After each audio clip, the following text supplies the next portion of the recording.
Alhamdulillah wa usalli wa usallim ala man bu'asa rahmatan lil alamin. Donc on continue avec les piliers de la foi. Nous en sommes au 6e. C'est la foi à la prédestination du bien et du mal. Et Allah a dit subhanahu wa ta'ala inna kulla shay'in khalaqnahu biqadar. Toute chose nous l'avons créée par un décret. Et comme cela se trouve dans la sourate Al-Qamar, sourate 54, verset 49. De même, dans le hadith de Omar radhiyallahu rapporté par Muslim, le non-hadith, le prophète sallallahu alayhi wa sallam l'a cité parmi les piliers de la foi, croire à la prédestination du bien et du mal. C'est quoi la prédestination?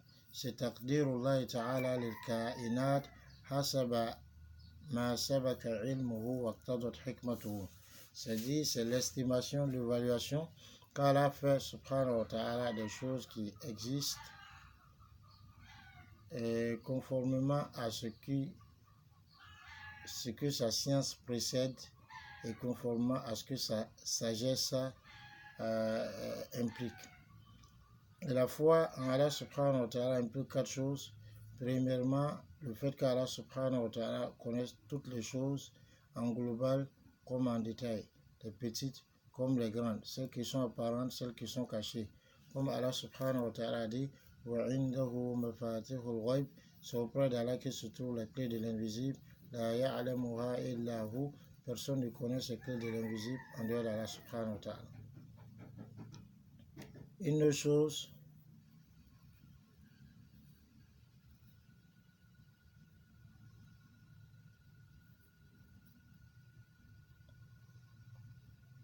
c'est le fait que Allah subhanahu wa ta'ala a inscrit toutes les choses, que ce soit celles que Allah a créées directement ou celles même que les créatures font.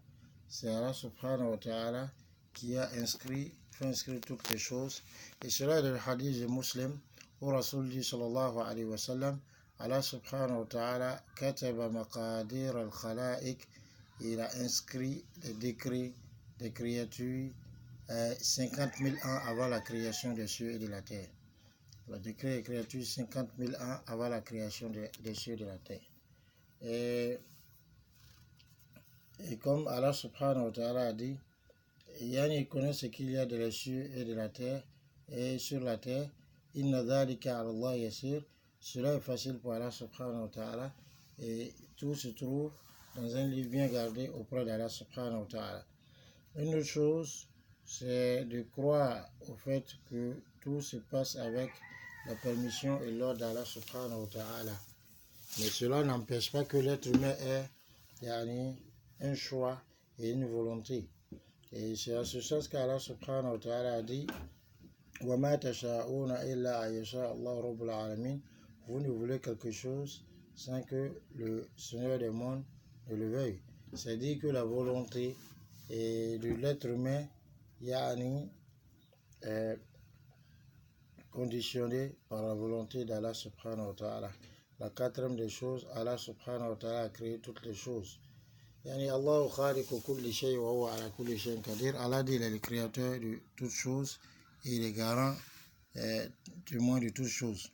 De même, Allah subhanahu wa ta'ala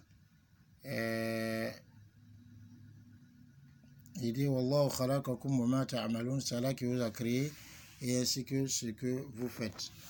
Maintenant, on ne doit pas dire que comme Allah subhanahu wa ta'ala a créé ces choses et qu'il veut des choses, donc ça veut dire que l'être humain n'a pas de volonté ni de choix, c'est faux.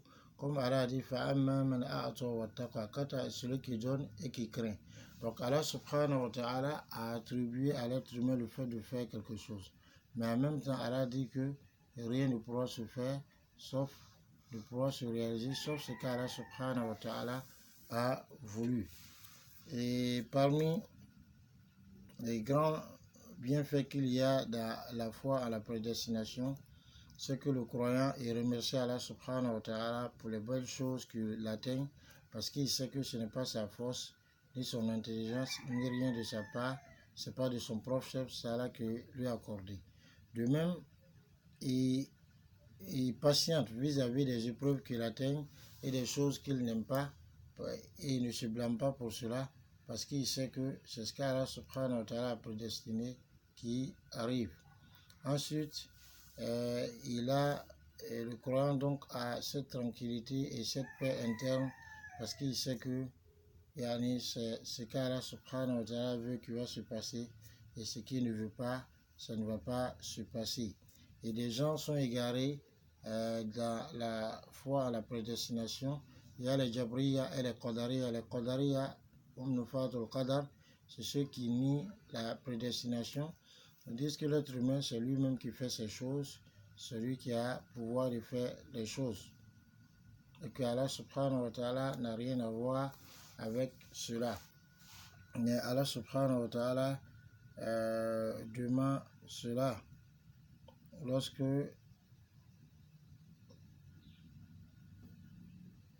Allah subhanahu wa ta'ala dit que lui-même c'est Allah subhanahu wa ta'ala qui nous a créés ainsi que ce qu'on fait. De même, on se rend compte que l'être humain, il fait la différence entre ce qu'il arrive à faire lui-même et ce qui n'est pas de son propre chef. Comme celui qui naît alors qu'il est orphelin de père, ou alors il naît alors qu'il est manchot, ou bien il naît alors qu'il est infirme. Donc on comprend que ce n'est pas de son propre chef. Alors que l'autre humain décide de manger, ou de boire, ou de marcher, ou de ne pas marcher. Mais par exemple, la maladie peut s'imposer à lui. Donc on comprend que cette idée est fausse. L'autre idée, c'est celle des Jabriya qui pensent qu'Allah subhanahu wa ta'ala nous a imposé toutes les choses. Et que l'être humain n'a pas de choix, n'a pas de volonté. Cela est inconcevable. Parce qu'Allah subhanahu wa ta'ala dit Rusulan mubashirin wa munzirin. Allah subhanahu wa ta'ala a envoyé des messagers mubashirin qui sont annonciateurs de bonnes nouvelles wa munzirin et avertisseurs la'alla yakuna linnasi 'ala Allahi hujjatun ba'da rusul, afin que les gens n'aient aucun argument, aucune preuve dressée contre Allah subhanahu wa ta'ala après l'envoi des messagers alayhimus salatu wassalam. Et donc comment, si Allah subhanahu wa ta'ala nous a contraints à faire les choses, comment il va aller nous châtier, ou bien comment est-ce qu'il va aller nous récompenser? Alors, donc ça c'est des choses qui sont inconcevables.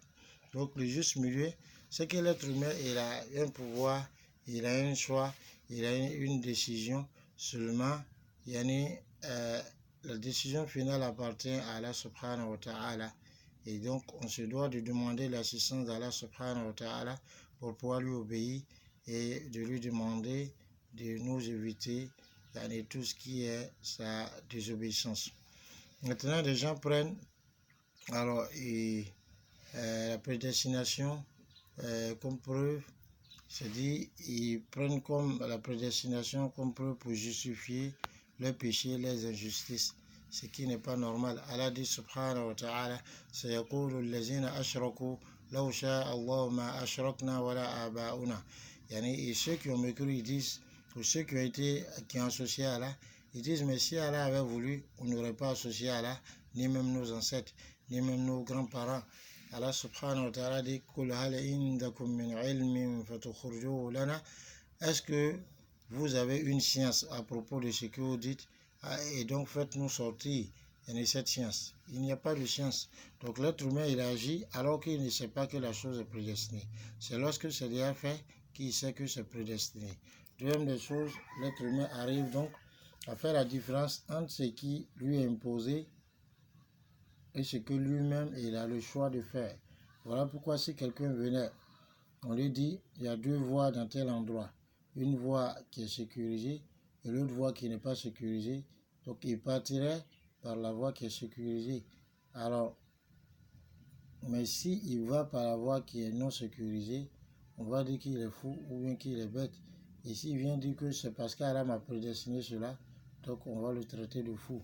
De même, si l'être humain, les gens viennent pour l'attaquer et qu'il peut se défendre, mais il se laisse aller, il prend son argent, après il dit vraiment c'est le destin, on va trouver qu'il est fou. Voilà pourquoi il a dit qu'au temps de Omar Radhalanhu, il y a un homme qui a volé et les gens ont voulu lui appliquer la peine prescrite, lui couper la main. Il a dit mais c'est par le décret divin que moi j'ai volé. Omar a dit Radhalanhu, c'est aussi par le décret divin qu'on te coupe la main. Donc voilà, chers frères et sœurs, un certain nombre de paramètres à comprendre en ce qui concerne la prédestination du bien et du mal. C'est beaucoup de choses Et là, on doit faire attention. Rasul dit, sallallahu alayhi wa sallam, il a cité 3 choses. Lorsqu'on parle de ces 3 choses, abstenez-vous. Lorsqu'on parle des étoiles, abstenez-vous. C'est dit, il ne faut pas fouiller dans la science des étoiles jusqu'à tomber dans l'astrologie, qui consiste donc à prédire les événements par rapport au mouvement des astres.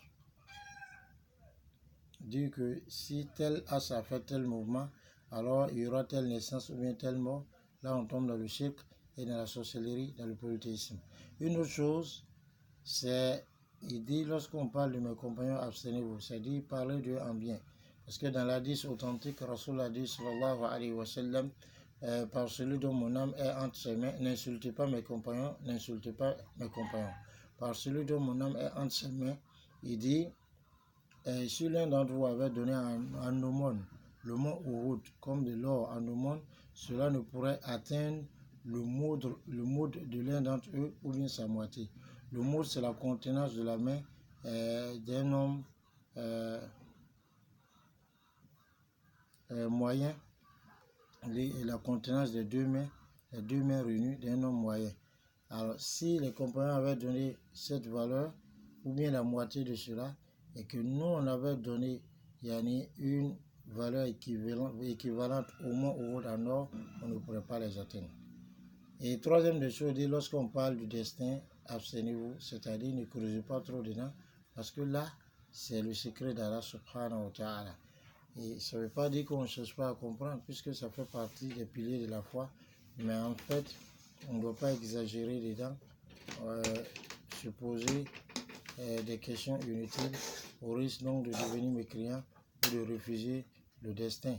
C'est en cela que Ja'far as-Sadiq a dit, rahimahullah, Allah subhanahu wa ta'ala veut pour vous des choses et il veut de vous des choses. C'est qu'Allah veut de vous, Allah subhanahu wa ta'ala vous l'a extériorisé, c'est-à-dire les ordres, interdits et ordres. Faites ceci, ne faites pas ceci. Et ce qu'Allah veut pour vous, Allah l'a dissimulé. C'est-à-dire, ça c'est ce qu'il prépare pour vous, c'est ce que lui, Allah subhanahu wa ta'ala, décide pour vous. Il dit, ne vous préoccupez donc pas de ce que Allah subhanahu wa ta'ala veut pour vous, au détriment de ce qu'Allah subhanahu wa ta'ala veut de vous.